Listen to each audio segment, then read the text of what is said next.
Hi YouTube, Gamer Ninja here. Sorry about the mess in the background right now. Again, my computer's in a storage room, but hopefully I'll be able to move my computer around a little bit soon. Here's hoping. Anyway, this video is going to be talking about Pokemon Go and what I sort of feel about Pokemon Go. And quite frankly, I like Pokemon Go. I think it's an amazing app. It's basically an Ingress clone in its own regard. You capture points, you catch Pokemon, so why is this caught on so much more than Ingress? Having Pokemon slapped onto something sort of shows how powerful having a name brand adjust to something really is. So, what do I mean by that? I mean, if there was like a Candy Crush Pokemon clone, which there kind of is in the form of the Puzzle League games, it would probably still do well. And that's just because it's Pokemon, and how do I feel about that? Well, in a lot of cases, I don't like games that try to live off of the success of their name. That's one of the reasons why I don't really like the Call of Duty series, because I sort of feel like it's the same game over and over. Granted, Advanced Warfare tried to change it up, but I'm not really a huge fan of most types of shooters. But what this sort of means is that if your name is big enough, you can do basically anything and people will buy it. It's sort of like what I would kind of jokingly call the Apple syndrome. Apple is generally overpriced for their specs, not saying that they're a bad business, far from it, they're a fantastic business, but a lot of their stuff is overpriced for what it can actually do. It makes up for it though in other areas. Pokemon is sort of the same deal. It's a hyped up thing, it's a very popular thing, and it's popular with a massive audience.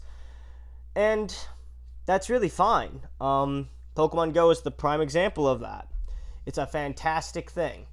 It sort of denotates that there is both young and old people now interacting with other people and going outside and doing stuff, which is kind of funny because this is sort of Pokemon's first major foray into the mobile cell phone market. There were some games, but this is their first dedicated game that was highly announced and clearly designed to be sort of, this is our first major step into it. And they've basically changed the entire market. You walk around, you'll probably see at least 3 people on average within a 15-minute walk playing Pokemon Go. Or if you ask anybody, they've already heard of Pokemon Go. The media is getting in on it. Even politicians are getting in on it. It's a huge thing. And that's, quite frankly, amazing. Is this a good thing? Well, for Nintendo, yes, stock prices are going up due to Pokemon Go. It's really quite fantastic for Nintendo. Is this good for the consumers? Well, given the fact that Pokemon Go is a free-to-play game, you can buy stuff on it, but it is a free-to-play game, I don't see an issue with it. It's a fantastic game that broadens the community, because now people have something to talk about regarding Pokemon. Not everybody plays the handheld games or plays them competitively, but almost everybody plays Pokemon Go now, it seems. And that's sort of a bonding point. That was sort of the whole point of Pokemon, really. Get out there, get some trades, talk to people who also are playing the game.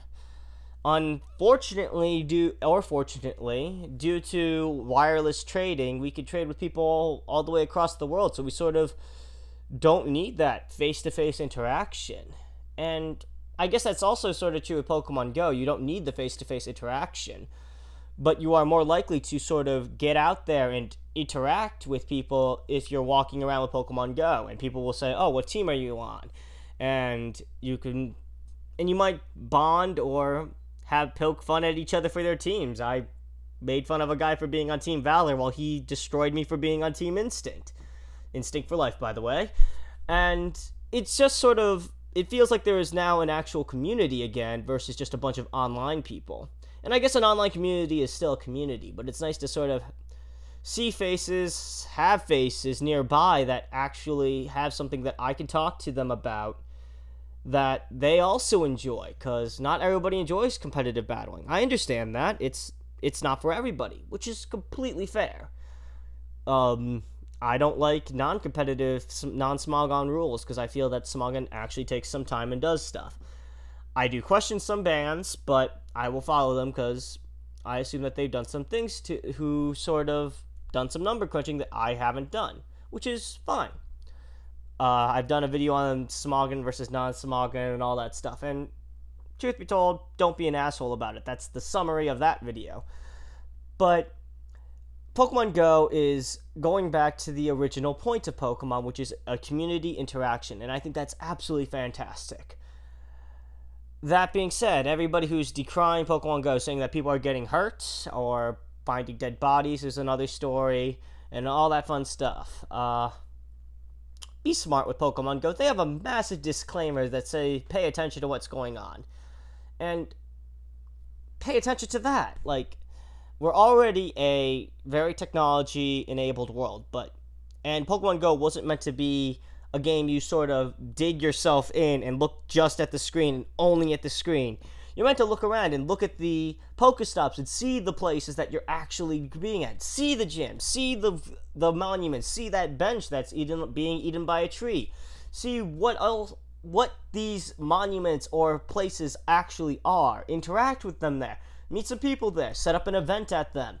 Like, get your heads off of your phones and actually look around and take some time. Your phone will buzz. You'll know when a Pokemon is there. Stay safe. Like, it's not that hard. Look both ways before crossing traffic. And don't go running out in the middle of a highway for a Pokemon. I would assume this would be common sense, but be safe, guys. Seriously. No one else needs to get hurt due to Pokemon Go. And be smart. If you see a lure in a very shady neighborhood, maybe you shouldn't go there. Like, there's a whole bunch of things that you need to be careful with. And once the new Pokemon Go wristband comes out, I imagine that a lot of these safety issues will drop significantly because we can just press a button, and then once we're at home, we could sort of look around and see. Or if we're in a safer environment, we could sort of look. But while we're on, like, an unsafe environment, we could just hit the button and catch the Pokemon that's nearby. So, hopefully that'll take care of those issues. Anyway, this is a relatively short rant, and I kind of rambled on a bit. In short, Pokemon's going back to the roots of community face-to-face interaction, which is fantastic. People need to be smarter with it, and safer with Pokemon Go. And it's a win for both consumers and the creators, because it promotes communication and community. And with community and communication, the business survives because more people will buy products. I am like 85% sure that Pokemon plushie sales, I can talk, probably jumped up a bit when Pokemon Go was released. So, anyway, I'm the Gamer Ninja. I hope you enjoyed this video. This one is, again, a bit rushed, but I felt like I should at least say something on Pokemon Go. Anyway, I'll see you guys in the next video. Bye-bye!